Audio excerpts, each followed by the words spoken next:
paper looks at how the EU engages and can better engage with middle-income countries and more advanced developing countries.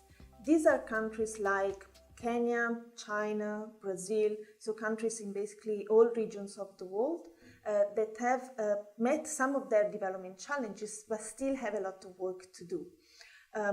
They are also very important for the European Union because they are allies or potential allies on regional and global agendas.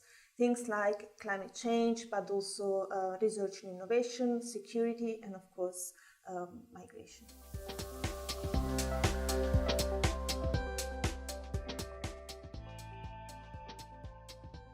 The relationship with these countries is important because, as we all recognize, the world is changing. So some of these countries are becoming very important actors, either globally or regionally.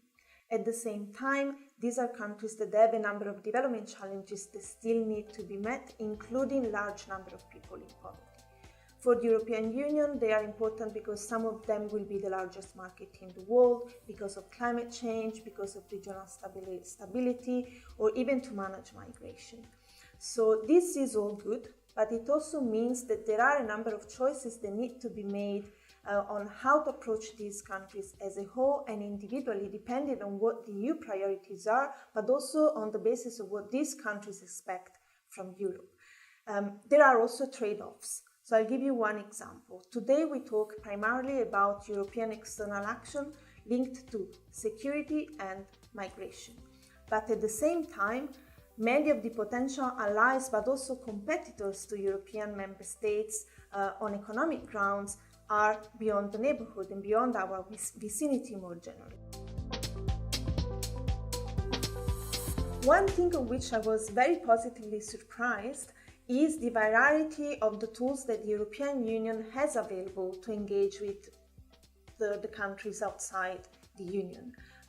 And this regards financial means, but also other means for engagement, including political ones. And I think this is a very rich, what's called in the jargon, toolbox for engagement that the EU could use much more consistently and in a more synergic way. The research revealed that the discussion at the moment has quite a high degree of ambiguity. Some see this very positively because they say that ambiguity somehow can give to the EU more managerial freedom and also political leverage to act with very important partners in a pretty unstable world. Others are pretty uncomfortable with this because they say that having better clarity would also help accountability, transparency, and actually more consistent external action.